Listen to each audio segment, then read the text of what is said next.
kalau imam batal di tengah jalan, lagi solat isya rakaat kedua batal, buang angin misalnya, ya, dia tahu dia buang angin, mungkin yang lain enggak dengar tapi dia tahu ya.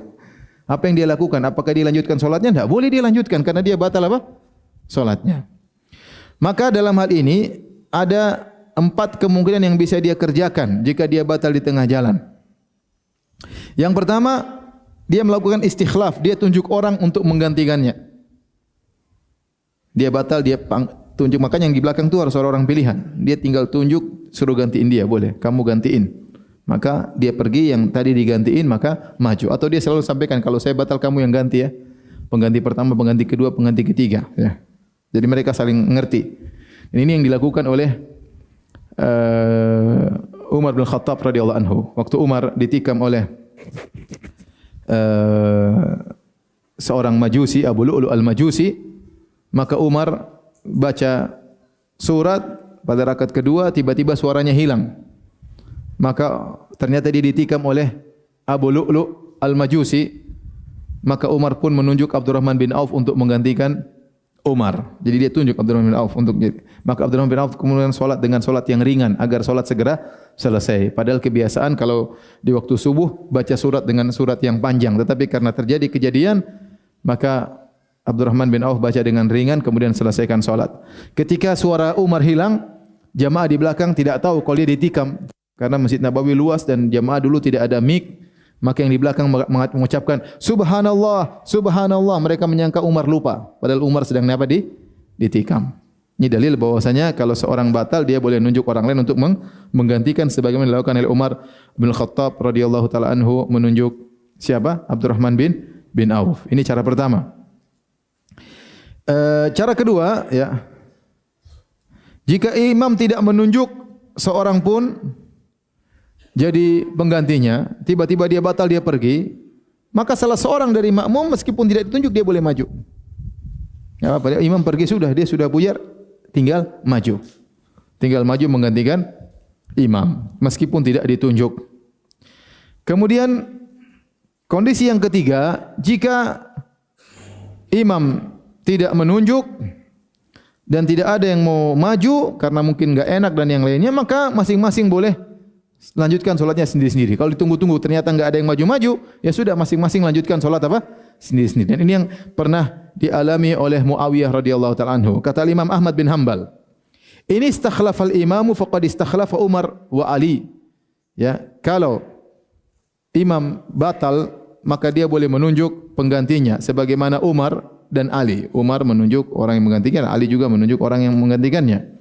Wa in sallau wahdanan, kalau ternyata imam tidak menunjuk maka masing-masing jamaah salat sendiri-sendiri menyempurnakan. Waqad faqattu ina Muawiyah wa sallan nas. Muawiyah waktu ditikam maka orang salat sendiri-sendiri. Jadi kisahnya Muawiyah ini radhiyallahu ta'ala anhu, ada 3 orang Khawarij, mereka berkumpul. Mereka ingin membunuh sahabat-sahabat Nabi sallallahu alaihi wasallam. Khawarij tersebut, 3 orang tersebut adalah Abdurrahman bin Muljim yang membunuh Ali bin Abi Thalib. Kemudian satunya kalau enggak salah Bakar bin Abdillah atau siapa ya, dia yang membunuh, yang ingin menikam Muawiyah. Yang kemudian yang ketiga adalah Amr At-Tamimi yang dia membunuh Amr bin As. 3 orang ini berkumpul, ya, atau Al-Barak bin Abdillah. Kemudian Amr At-Tamimi, 3 orang ini, Abdurrahman bin Mujim, Barak bin Abdillah, kemudian Amr At-Tamimi, mereka berkumpul dan mereka bersumpah, kita akan membunuh 3 orang penjahat besar di dunia ini. Kamu tugasnya bunuh Ali, Abdurrahman bin Mujim, Barak membunuh Muawiyah, Amr membunuh Amr bin As. Ali bin Abi Thalib di Kufah, Muawiyah di Syam, Amr bin As di Mesir. Maka mereka bersepakat bersumpah untuk membunuh 3 orang ini. Kapan? Di hari tanggal 17 bulan Ramadan. Karena mereka menganggap ini adalah ibadah yang sangat mulia, hendaknya dikerjakan di bulan Ramadan. 17 bulan Ramadan. Ya. Oleh karena orang Khawarij begitu, mereka menyangka membunuh kaum muslimin itu jihad yang luar biasa dan langsung membuat mereka masuk dalam surga. Sehingga terkadang mereka ngebom di masjid. Ini sudah hal yang biasa, sejak zaman dahulu juga sudah ada. Akhirnya tiga-tiga ini pergi, yang satu ke Kufah, yang satu ke Mesir, yang satu ke Syam.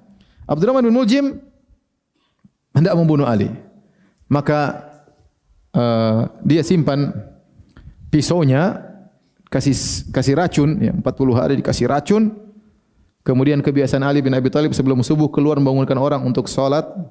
Maka kemudian pas Ali keluar, maka dia tikam Ali di kepalanya sampai darah mengalir ke jenggotnya. Dan ini sudah pernah dikabarkan oleh Nabi SAW bahwasanya kau akan meninggal dengan cara demikian. Maka Ali bin Abi Thalib pun mati syahid, ya, dibunuh oleh Abdurrahman bin Muljim. Sebelum meninggal Ali mengatakan, kalau saya mati gara-gara tikaman ini, maka jangan kalian melakukan muslah, jangan kalian cincang Abdurrahman bin Muljim, karena Nabi melarang, ya. Nabi melarang.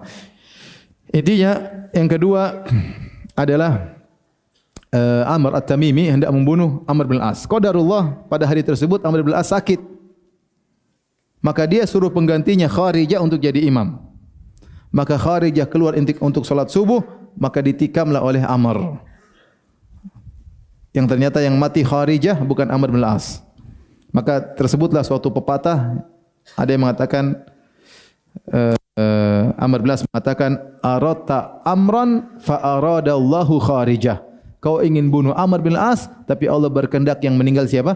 Kharijah. Kenapa? Dia rupanya sakit, disangka imamnya Amr bin Al-As, ternyata bukan. Akhirnya yang meninggal Kharijah. Yang ketiga Muawiyah. Muawiyah menjadi imam salat, jadi semua dibunuh salat subuh, subhanallah.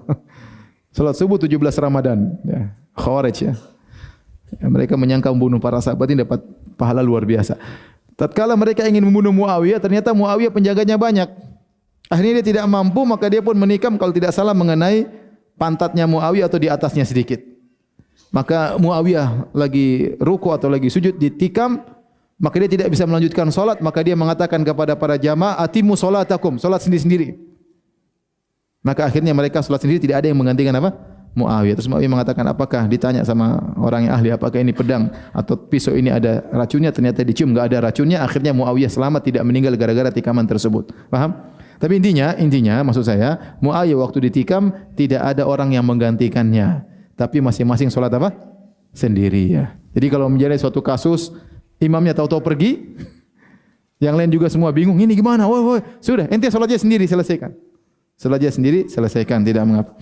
Atau kemungkinan yang keempat, kalau seorang imam batal, maka dia boleh suruh makmum tunggu. Dia boleh suruh makmum apa? Tunggu, ya. Dan ini pernah terjadi kepada Nabi SAW. Saya bacakan hadisnya dari Abu Bakrah radhiyallahu anhu, diriwayatkan oleh Abu Daud dan disahihkan oleh Syekh Al-Albani rahimahullahu taala, anna Rasulullah SAW dakhala fi salatil fajar. Rasulullah SAW Allahu Akbar, takbir salat subuh. Tiba-tiba fa'auma biyadihi an makanakum. Tiba-tiba Nabi bilang, makan, tenang, jangan pergi. Nabi pulang ke rumah, Nabi mandi junub, kemudian Nabi keluar, wa ra'suhu yaqturu, dan airnya masih mengalirkan air, kemudian Nabi fasalla bihim, Nabi lanjutkan salat, ya. Jadi Nabi rupanya waktu Allahu Akbar, Nabi lupa ternyata dia belum mandi apa? Junub. Kata Nabi, tunggu. Nabi ke rumah mandi, kemudian Allahu Akbar. Jadi ini juga boleh seperti ini. Bukan cuma batal buang angin, ini mandi apa? Mandi junub. Dan ini pernah terjadi pada seorang imam di masjid, namanya Imam Ali Al-Huzaifi, Syekh Ali Al-Huzaifi. Dan ini sampai ramai waktu itu di YouTube. Jadi Syekh Ali Al-Huzaifi hafizahullah taala, dia salat Allahu Akbar di Masjid Nabawi. Allahu Akbar. Semua orang takbir, Allahu Akbar. Tidak lama kemudian rasanya dia batal. Kemudian dia mengatakan, intaziru daqiqah. Tunggu sebentar, tunggu sebentar. Kemudian dia pergi. Itu jamaah ada yang lihat ini. Sampai heboh waktu itu. Terus dia kembali lagi. Setelah dia wudu kembali lagi lanjut Allahu Akbar, dia lanjutkan salat. Itu sampai heboh. Ini imam kok begitu, ada yang mencela, ada yang menghina. Ini menunjukkan Syekh Ali Hudzaify orang yang faqih.